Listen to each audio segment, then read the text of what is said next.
Danas ću vam pokazati jednostavan, potpuno prirodan način kako se boriti protiv vlage u kući, naročito one koja se pojavljuje po zidovima, oko vrata i prozora i stvara neugodan miris, fleke i buđ.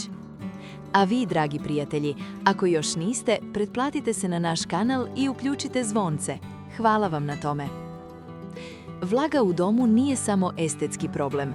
Ona može oštetiti zidove, stolariju, pa čak i uticati na zdravlje, izazvati kašalj, alergije i probleme s disanjem. Najčešće se javlja u uglovima prostorija, iza ormara, oko prozora i vrata, posebno zimi kada je slabija ventilacija. Da li vi imate problem sa vlagom u kući? Napišite nam da ili ne. Ako primjećujete mokre zidove, tamne mrlje ili osjećaj težine u zraku, ostanite do kraja, jer rješenje je vrlo jednostavno i jeftino. Prirodni recept protiv vlage. Potrebno vam je jedna posuda, staklena ili plastična.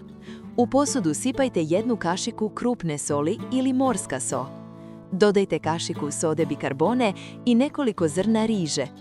Sve lagano promiješajte i ostavite otvoreno u prostoriji gdje imate vlagu, pored prozora, vrata ili uz zid. So i soda prirodno upijaju vlagu iz zraka, a riža dodatno pomaže u sakupljanju viška vlage. Posudu mijenjajte ili dopunjujte svakih 7-10 dana. Na kraju, podijelite ovaj video s porodicom i prijateljima, možda baš nekome pomogne da se riješi vlage u svom domu.